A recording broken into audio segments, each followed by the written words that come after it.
Hello and welcome to the ICC Cricket Hall of Fame for 2020, the class of 2020. This has been an institution that has been going since the year 2009, and each year the ICC recognises the efforts and the great performances of legends of the game, male and female, who've been playing this great game through the decades. And today we will recognise three new inductees into the class of 2020. Now, helping us with this induction today, we have three wonderful guests of the game of cricket. Let me introduce you firstly to Mr. Sunil Gavaskar, the first man in history to 10,000 test runs and to score 30 test centuries. Shaun Pollock, former South African captain, over 400 appearances in tests and one-day internationals for the Proteas and over 800 wickets, and a mighty fine lower order batsman as well. And from Australia, 66 ODIs and tests, a pioneer of women's cricket and of women's sport generally, Melanie Jones, who's based there in Melbourne, Victoria, Australia. So welcome to all three of our guests today. Well, the man who spent so many years in the Protea colours is none other than Jacques Kallis. And Jacques is our first inductee in the class of 2020. Jacques, congratulations to you. It's lovely to see you looking so well in Cape Town. All those years running in to bowl fast, standing there, amassing so many runs. How's the body after such a career?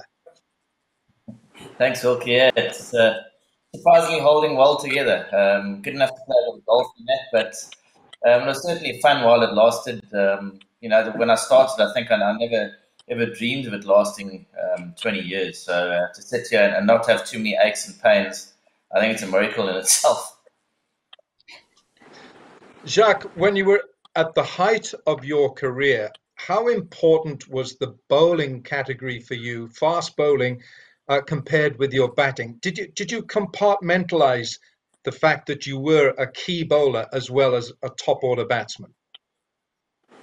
I did eventually, yes. I think obviously once I'd made the side, my main role was to play as the batter. And then kind of did a couple of overs, the first part of my career. And then sort of once I got more established with the batting side of it, realised that there was a big role that I could play with the ball and put some hard work into it. And then sort of towards the middle and end part of my career, when I had the bat in my hand, I saw myself as a batter. And when I had the ball in the hand, then I saw myself as a bowler. Most of the time into the wind, because guys like Pollock always got the wind in that. So at times it was hard work, but fun nonetheless. I should have added as well that you stood at slip and took many, many fine catches at slip. Shaun, is that true? Did you really have the wind at your back at all times, and that you let the hard work to Jacques Kallis? I think Jacques had the perfect physique to run into the wind. He was a strong guy who could deal with any wind that was being blown. But I think Jacques' performance over the years is absolutely been brilliant. Those facts and figures, do you really need to add anything to it?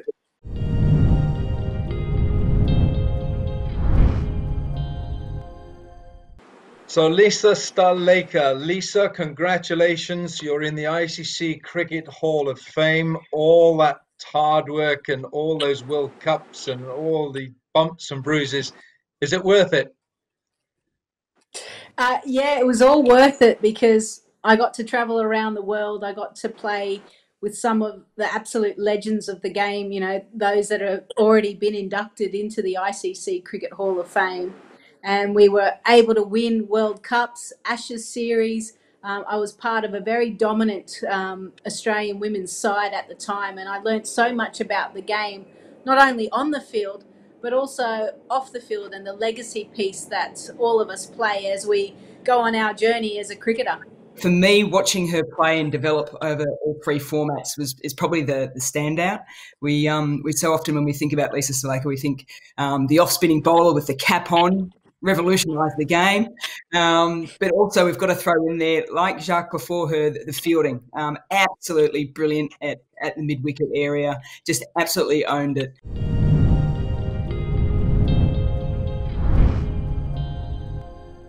the inimitable Zahir Abbas, Zed, as he was known to his teammates. And from a personal point of view, it was a great privilege for me to play in the same county team as Zahir, Gloucestershire, and just to sit there and watch you bat was one of life's great pleasures.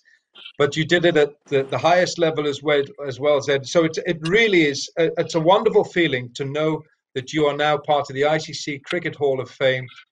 Tell us how you feel now after all those years of batting, all those runs and all those hundreds, you're now in the ICC Cricket Hall of Fame. Yes, I must say that the honor to be inducted in the ICC Cricket Hall of Fame 2020, I'm really proud. I'm really proud of the honor which ICC has given it to me. That was all my hard work. I really worked very hard to get all this. I'm going to go back to that 1971 tour where the rest of the world toured Australia. And we were, in those days, you landed on the tarmac, you got off on the tarmac, up the aero bridges, and no other person than the great Sir Don Bradman came to receive the rest of the world team at the Adelaide airport. And so he came and he was talking to me and he was talking to Zed. He was just talking to the two of us. And then Rohan Kanai or Gary Sobad, I don't remember who, looked at us and gathered the other members of the world team and said, hey, have a look.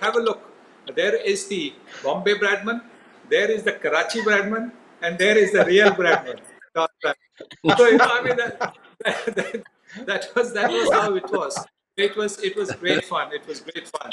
And I'm so happy that, Zed is inducted into the ICC Cricket Hall of Fame. Congratulations, my friend. Very, very happy to have you in this Hall of Fame, and may God bless you. Our congratulations go to our three inductees today: Jacques Kallis, Lisa Staleka, and Zahir Abbas, in the class of 2020. It's goodbye.